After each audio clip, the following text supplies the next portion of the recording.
దేశంలో బంగారం ధరల పెరుగుదల వరుసగా ఆరో రోజు కొనసాగింది. మంగళవారం ట్రేడింగ్లో పసిడి ధర 2 నెలల గరిష్ట స్థాయికి చేరింది.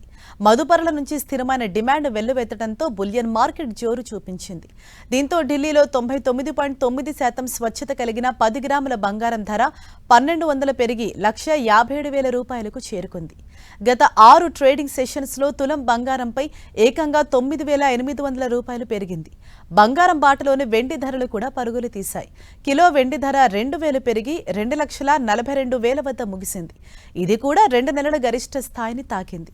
అమెరికాలో కీలకమైన ద్రవ్యోల్బణ గణాంకాలు వెలువడనున్న నేపథ్యంలో ఇన్వెస్టర్లు సురక్షితమైన పెట్టుబడిగా భావించి బంగారాన్ని కొనుగోలు చేసేందుకు మొగ్గు చూపుతున్నారని మార్కెట్ నిపుణులు విశ్లేషిస్తున్నారు. అంతర్జాతీయ మార్కెట్లోనూ ఔన్స్ స్పాట్ గోల్డ్ ధర $4,400 తాకి 2 నెలల గరిష్టానికి చేరుకుంది. ప్రస్తుతం మార్కెట్ వర్గాల దృష్టి ఇవాళ రేపు వెలువడనున్న అమెరికా ద్రవ్యోల్బణ సూచీలపైనే ఉంది. ఈ అనూహ్య ధరల పెరుగుదల ఒకవైపు పెట్టుబడిదారులకు లాభాలను చేకూరుస్తుండగా ఆభరణాల కొనుగోలుదారులపై మాత్రం తీవ్రమైన అదనపు భారాన్ని మోపుతోంది.